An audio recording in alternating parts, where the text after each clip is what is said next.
Tale of two halves. So really good challenge for our guys. I thought we came out in the first half and played really, really well, what we're capable of doing, and really guarded.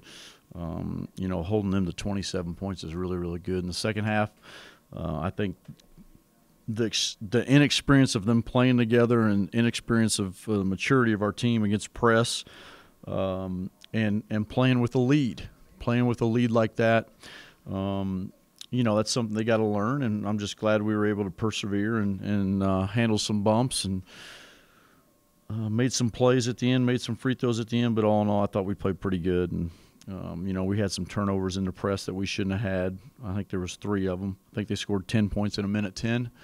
So you can't let that happen. But all in all, I think we played a lot of guys. I think we gave some guys some chances, and I thought some guys played well. The press was, I know it's something obviously you guys, everyone works on. I know you guys Right. work on it too. Is it something, were they doing anything different with it that was confusing the guys, or they could not handle it? No, I just think once we got up 25, the guys just thought that they were going to just play it out and not press you and not try to get back into it, and they weren't ready for it. But, we'll work on it and get better. I mean, we work on it every day. Not so much the man-to-man like that, but, it's just one of those things we didn't play very well and didn't do well. But I thought when we went 4 guards and got some guys in there, and Tim did a good job handling the ball, and then we got some guys out there that could score it on the break and weren't passive, that helped us. So, it was good. We made some adjustments and got back up 24 again, and then we just let them get some late baskets. Those struggles, was that just a size thing when it goes against smaller guys, or? No, I just think it wasn't a struggle. I just think when Owens, I think he literally took Owens out of the game. I mean, Owens is averaging, 17 points a game? He had 2. And so they took him out of the game, and then it was a bad matchup for O because they played 4 guards with Conley.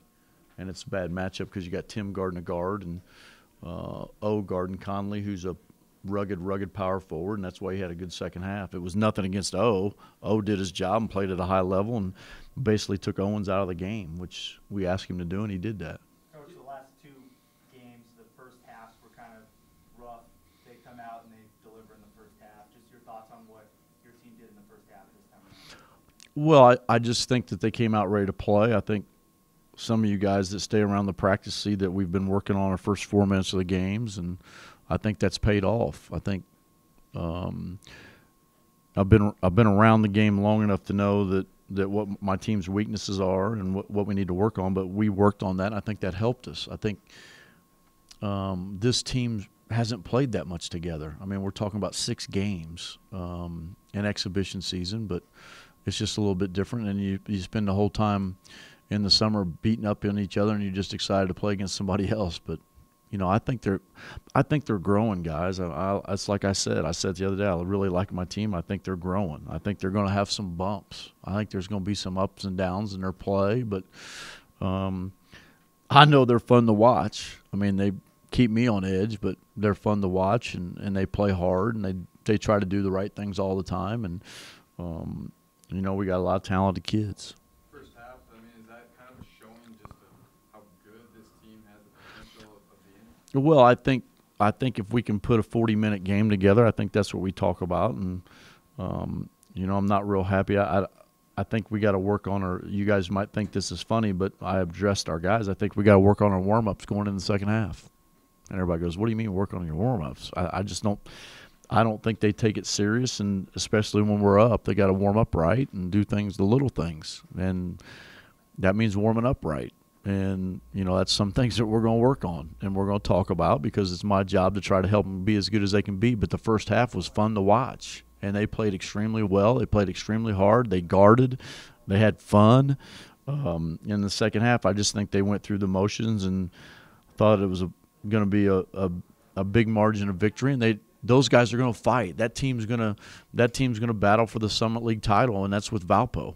I mean, Valpo, we played last year, has got everybody back, and these guys got everybody back, and they can really score the ball, and they got a tough bunch. And Scott, there's a reason, I said it yesterday, there's a reason why Scott's been there for 17 years. He can coach. His family's got a great history of being great coaches, and he does a great job. And I knew it was going to be a tough contest. I was just really surprised how well we came out, kind of like what we did Loyola.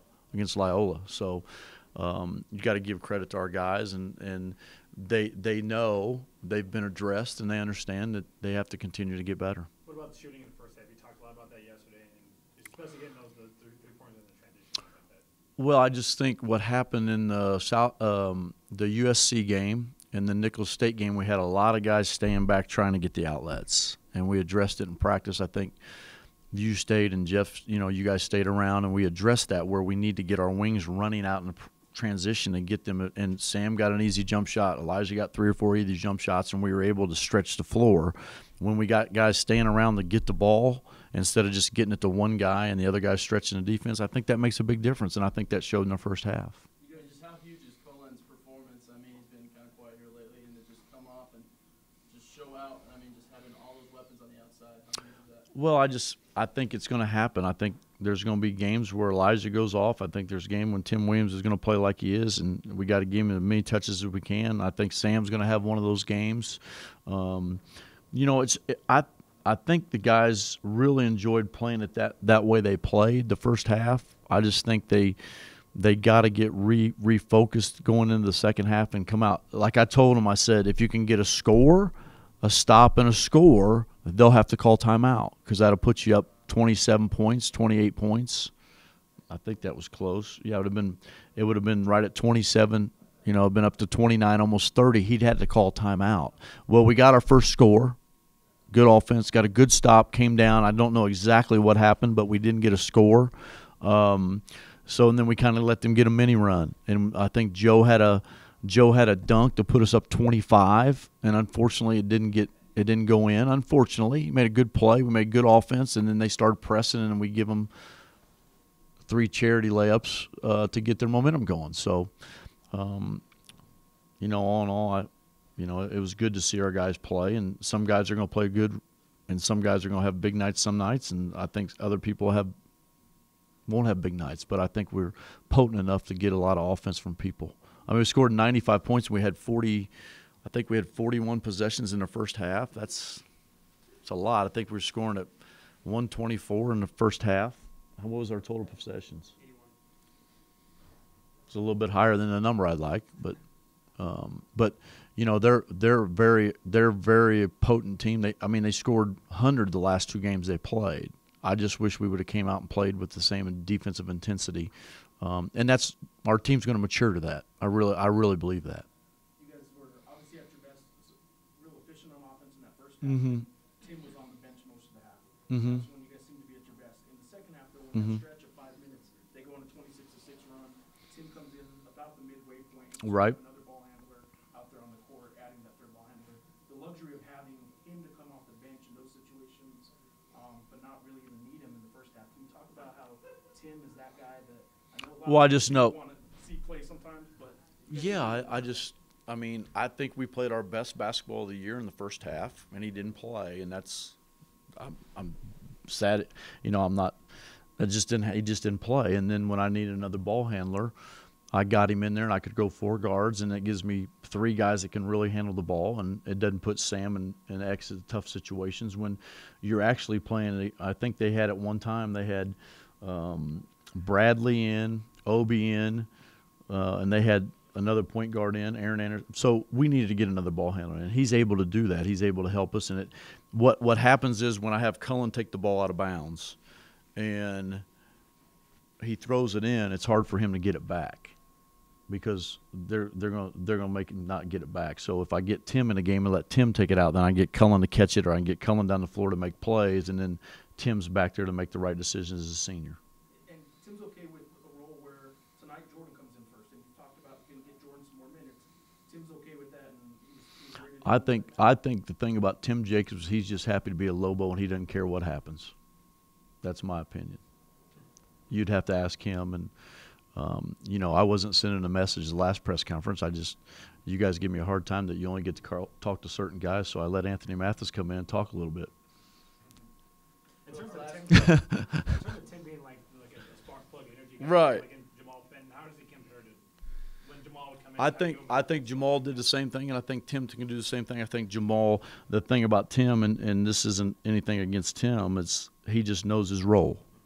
Jamal could come in and give you a lot of baskets. Tim's just not Tim. Just that's not. He's not going to do that because he knows what I want from him, and he's going to play smart basketball, and he's going to play the right way, and that's the biggest thing. And he helped us tonight, and it was good to see. And I know what Tim's going to give me, so I don't have to ever go in a game and not know what he's going to give me. Do we get to talk to you before Purdue? We're going to probably do something tomorrow. Is that right? Yep. Yeah. Why don't we do something tomorrow? The boys got a community service thing at 4:30 upstairs, so why don't we do it at 4:30? Is that all right? 4:30 tomorrow. Yeah. One more question. Yeah. Whatever. Tim's hand. Tim's hand. Yeah, He just got cut. He had a abrasion or a cut. I don't know what you exactly. You guys are asking me all these doctor's questions every day, so I haven't got on WebMD. He's got a cut. It's nothing bad. It's not his nail. It's not the one he dropped the weight on. So I think he's fine. It's different. I think it's in his left hand. I think it happened late. But tonight. Yeah. Okay. Yeah. Yeah. Coach, you stressed last week. I mean, these guys got to want it more. You think the point got across? Well, I think the biggest thing is I said it at the press conference yesterday. Was it yesterday? 2 days ago. My expectations of these guys and how good I want them to be and how good I want our program to be, I think sometimes they have to want it as bad as you want it. And I think they do. It's just I want them to really know how good they are. And sometimes, I said in the press conference that I just want them to do really, really well. And sometimes my expectations are maybe a little far-fetched. But I know what their potential is, and that's why I recruited them, and I know what our program's about. So I was a little fired up after the Nicholas State game, but after I went back and watched the tape, they did a lot of good things. We just didn't shoot the ball well. But my expectations of them is to always shoot the ball well, and that doesn't happen. So I think it's just the passion I have for the game. I just was looking ready. I was excited to compete again and get back on the floor. And, I got to thank our doctors and our nursing staff to be able to help me be able to do that because I didn't know if I was going to be able to do that about 2 hours before the game. So my expectations and the care I have for my kids, I just want them to be the best they can be.